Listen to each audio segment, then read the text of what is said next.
हुआ इन 10 सालों में? इन 10 सालों में बच्चियों से बलात्कार होने के मामले सामने आए। इन 10 सालों में मणिपुर में बच्चियों को निर्वस्त्र करके दौड़ाया गया, उनको गोली मारी गई। इस देश के अंदर ब्रजभूषण शरण सिंह जैसा आदमी जो इस देश का सांसद है, वो अपने स्टेटस में लिखता है मोदी का परिवार, तो ऐसे परिवारवाद को बढ़ावा दिया है मोदी जी ने। तो ये पगड़ी वाला हो, टोपी वाला हो, या इस हिंदुस्तान के रहने वाला 140 करोड़ में ये 1000-2000 को छोड़ के सारे देश के मेरा परिवार है, मेरी मोहब्बत वाले परिवार है। राहुल जी कहते हैं मोहब्बत की दुकान लेके चलते हैं, तो नफरत की बाजार में मोहब्बत की दुकान है कि नहीं है? के माध्यम से बता दूं, ये लड़ाई भाजपा के खिलाफ नहीं है। राहुल गांधी की लड़ाई, इस देश की लड़ाई उन सब के खिलाफ है जो इस देश के अंदर हमारी एकता और अखंडता के खिलाफ है। की जनगणना हो, साफ हो जाए कौन कितनी संख्या में है। और हिंदू की राजनीति करने वालों, चुनाव खत्म होते हुए मैं ठाकुर, ये पंडित, वो चौधरी, वो कौन हो जाता है। तो ऐसी राजनीति को इस बार भारत की जनता तैयार है और इस बार नष्ट नाबूद करने के लिए तैयार है।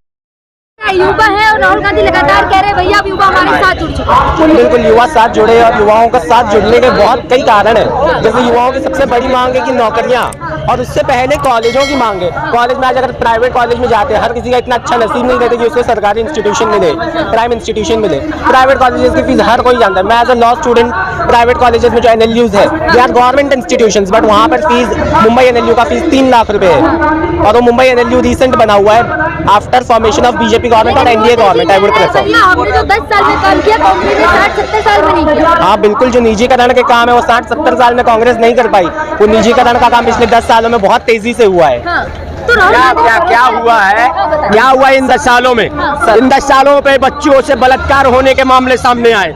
इन 10 सालों में मणिपुर में बच्चियों को निर्वस्त्र करके दौड़ाया गया, उनको गोली मारी गई। इस देश के अंदर ब्रजभूषण शरण सिंह जैसा आदमी जो इस देश का सांसद है, वो अपने स्टेटस में लिखता है मोदी का परिवार, तो ऐसे परिवारवाद को बढ़ावा दिया है मोदी जी ने।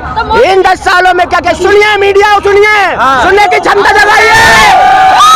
आप लोग सुनते नहीं है, सिर्फ सुनाती है, जो स्क्रिप्टेड रहता है। सुनिए, इस देश का युवा महंगाई से परेशान है, महिलाएं परेशान है, बच्चे परेशान है, बेरोजगारी से परेशान है, किसान से समस्याओं से परेशान है। और अगर मीडिया परेशान है तो मोदी और अडानी की चाल पलूसी करने से परेशान है। परेशान है भाई कि नहीं परेशान है?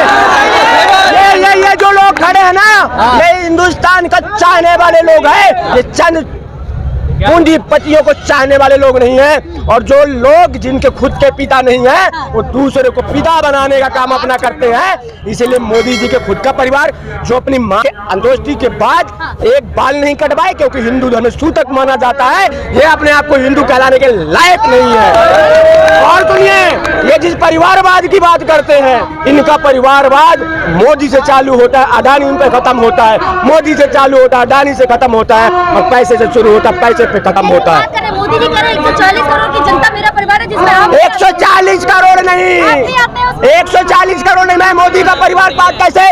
उनने कहा मैंने शादी करने के बाद पत्नी को छोड़ दिया, वो अपनी पत्नी के नहीं हुए, वो अपने परिवार का नहीं हुआ,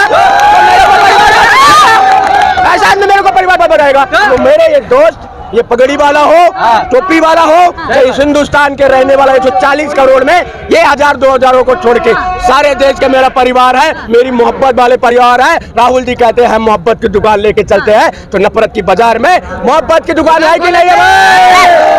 आवाज देके बोलो, मोहब्बत की दुकान है कि नहीं?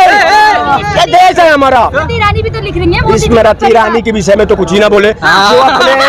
जो अपने दोस्त के पति को हड़प लिया, वो ईरानी इस देश के अंदर राहुल गांधी जी पर टिप्पणी कर रही है। अरे शर्माए, ये टीवी सीरियल नहीं है, ये देश। हम अमेठी गए थे, हमने देखा 5 साल में आप क्या किया है। जनता ने सुना है, जनता सुनाएगी भी। बस चंद महीनों का कमाल है, आने तो दीजिए अमेठी का चुनाव, फिर से राहुल गांधी वहीं से जीत कर आएंगे। चैलेंज कर रही है, मैं किसी भी कार्यकर्ता को खड़ी कर दूं तो राहुल गांधी। मैंने ट्विटर पे चैलेंज दिया उनको, स्मृति ईरानी पूरी भारतीय जनता पार्टी के हर नेता को, खुले मंच पे कहता हूँ, स्क्रिप्टेड न्यूज चैनल वाले नहीं आना, अपने अपने मन से प्रश्न लेके आना, इस नतीजों को बिठाना। और मैं अकेले वह कांग्रेस का राहुल गांधी जी का सिपाही, देश को चाहने वाला सिपाही, उनका खुलेआम चुनौती देता हूँ। आइए पहले मेरे से बहस करें, फिर राहुल गांधी जी तक जाएंगे। आओ मेरे पास बहस करने का मुद्दा हो, मुद्दे पे लेके आना। इस देश के अंदर मुद्दा क्या है? महंगाई, बेरोजगारी, बेरोजगार। लेकिन हाँ है नहीं है ना, मीडिया के सामने नहीं है, मीडिया के सामने नहीं है। मीडिया के सामने मामला क्या है? हिंदू मुसलमान, भारत पाकिस्तान, 370 ये मामले हैं। यही मामला मीडिया के सामने। मीडिया कभी ये दिखाए हम किस तरीके से आज रमजान के पाक महीने में लोगों को देखो किस प्रकार से हुजूम बन के आए। कई लोग रोजा लेके रखे होंगे, किसके लिए? इस देश की पाक सरजमी को 5 बार नमाज अदा करता है तो अपने सिर को 5 बार इसी धरती माँ पे झुकाता है। उसके ऊपर शक करने वालों, शर्म आए। ईद की सेवइयां खाते हैं जाके घर पे, और माइक और मंच जब पकड़ते हैं तो इन्हीं के खिलाफ बोलते हैं। शर्म आए ऐसे हिंदुओं पर, शर्म आए ऐसे लोगों पर जो हमारे भाई को भाई नहीं मानते हैं, सिर्फ और सिर्फ तब जब ये मंच पकड़ते हैं। लेकिन अगर जहां सांच की बात होती है, पूछ लीजिएगा कई लोग के घर में हमारे भाई सेवइयां खाने आते होंगे। मेरे घर की दिवाली की प्रसाद भी मुस्लिम भाई के यहाँ जाती है।